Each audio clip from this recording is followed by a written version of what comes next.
जो supply chain का disruption है और जो अभी हमारा सीमा का जो परिस्थिति वहां जो बन गई है, उसके कारण इंपोर्ट के बारे में जो डिस्करेज करने का प्लान है, ऐसा नहीं होगा कि हम किसी और को इकोनॉमिक कॉस्ट इंपोज करें। बिल्कुल करना चाहिए अगर कोई हमको कोई कॉस्ट दे रहा है तो।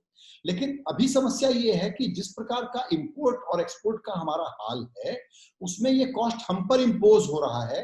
पोर्ट पे माल अटके हुए हैं, जो चीजें जरूरी हैं वो आ नहीं रही हैं, उसके बिना हमारे यहाँ का बिजनेस ठप होगा और हम जो बना के बेचते हैं डोमेस्टिक मार्केट और एक्सपोर्ट मार्केट के लिए भी, उसमें भी भारी डिसरप्शन हो गया है। मेरा मानना है कि आत्मनिर्भरता या लोकल मैन्युफैक्चरिंग को बढ़ावा देने का मतलब ये नहीं है कि जो ग्लोबल ट्रेड इतना जोर से जुड़ा हुआ है उसको इस तरह से झटका दिया जाए।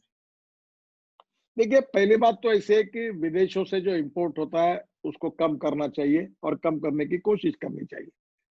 अब आज ही मैंने एक पत्र निर्मला जी को और पीयूष जी को लिखा है कि जो इंडियन उद्यमशील जो लोग हैं, उद्योगपति है, उन्होंने चाइना से माल इंपोर्ट किया है और एलसी से पैसा तो दे दिया है। अब वो माल अभी आया पोर्ट पर, अब उसको तकलीफ होगी तो नुकसान चाइना का नहीं होगा, उनकी इंडस्ट्री का नहीं, अपने इंडस्ट्री का होगा। एग्जैक्टली। तो हाँ, तो अभी आप एक बात करो कि भाई चाइना से अगर इंपोर्ट नहीं होना चाहिए तो ड्यूटी बढ़ाओ, जैसे अगरबत्ती पर हमने बढ़ाई, उन चीजों पर बढ़ाओ। पर जो माल अभी इंडियन लोगों ने एलसी पर लाया है तो उसको रोकना है, नहीं इंडिया के लोगों को तकलीफ देने वाली बात होगी, तो उसमें थोड़ा सुधार करना पड़ेगा। तो हमारे अब थोड़ा से कंस्टेंट होते हैं, तो मुझे लगता है कि निश्चित रूप से इसको हम रिजॉल्व करेंगे। पर एक बात मैं आपको बताता हूँ, आपको मालूम है पीपीई किट का, पहले हमारे देश में अभी 2-2.5 महीने पहले चाइना से स्पेशल हवाई जहाज से पीपी किट आई थी। आज हमारे यहाँ हम लोग 5 लाख पीपी किट रोज बना रहे हैं। नागपुर में हमारे एमएसएमई के छोटे छोटे लोग बना रहे हैं, सब देश में बना रहे हैं। और अभी नागपुर में एक पीपी किट का क्लस्टर है, उसका नाम है ऑरेंज टेक्सटाइल क्लस्टर। आप इस पर फिल्म बनाओ जरूर, एक फिल्म भी मैं बनाइए, आपको भेजूंगा, आप कौस्तुभ से मांग लीजिए। वो क्लस्टर में ये जो पीटर इंग्लैंड, ये जो शर्ट बनता है, ये हमारे नागपुर में बनता है। तो उन्होंने अभी पीपी किट बनाई और उनकी पीपी किट अभी एक्सपोर्ट होने लगी। अभी हम लोग 5 लाख पीपी किट हर रोज बना रहे हैं। अब भारत सरकार अनुमति भी दे रही है और हमारी पीपी किट अब हम लोग अब पूरे देश में हम लोग भेज रहे हैं। इसका चित्र भी अब इसके साथ आ रहा है, ये पूरा नागपुर के यूनिट का है। और ये पीपी किट अभी एक समय हम लोग इंपोर्ट पे डिपेंड रहते थे, अब पीपी किट हमारा देश भेज रहा है। अब कनाडा में, यूएसए में, पूरे वर्ल्ड में हमारी पीपी किट जाने की मौका आया, हमारा सैनिटाइजर जा रहा है अरब कंट्रीज में। तो ये बात गलत है, हमारे लोग भी समझते हैं और आज उसमें हमारी अच्छी पकड़ भी हो गई है और हम अब बड़े प्रमाण पर एक्सपोर्ट कर रहे हैं। तो मैं ये मानता हूँ कि इंडियन इंडस्ट्री को, एमएसएमईज को अगर अवसर मिलता है तो इंपोर्ट को कम करना चाहिए, एक्सपोर्ट को बढ़ाना चाहिए। बिल्कुल। और इसमें और एक बात इंपॉर्टेंट है कि मैं एक स्टैटिस्टिक तैयार कर रहा हूँ, 2 किताबें प्रकाशित कर रहा हूँ कि देश का एक्सपोर्ट कितना है 3 साल का और इंपोर्ट कितना है। और जो इंपोर्ट हो रहा है कुछ जगह पर इंडियन इंडस्ट्री को सपोर्ट करने के लिए हमको ड्यूटी बढ़ानी पड़ेगी उस आइटम पर, ताकि इंडिया के लोग वायबल बने।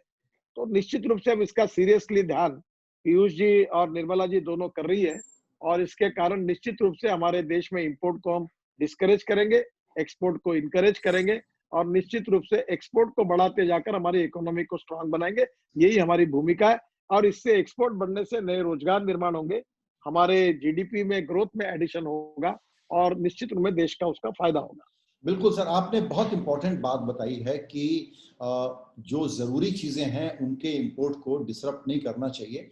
तो थोड़ा एक बार मैं फिर इस पर प्रेस करूंगा 30 सेकंड के लिए कि आप ये कह रहे हैं कि रेटोरिक और पॉलिटिकल स्टेटमेंट अपनी जगह है, लेकिन शॉर्ट टर्म में हमको अपना ही नुकसान नहीं करना चाहिए रिटोरिक के कारण। इसलिए जो जरूरी प्रायोरिटी इंपोर्ट है उनको डिसरप्ट मत करो, वो एक अलग मुद्दा है चाइना के साथ। देखिए, पहली बात तो ऐसी है कि पहली बात तो हम लोग इंपोर्ट को कम करें, चाहे वो चाइना के साथ हो और किसी देश के साथ।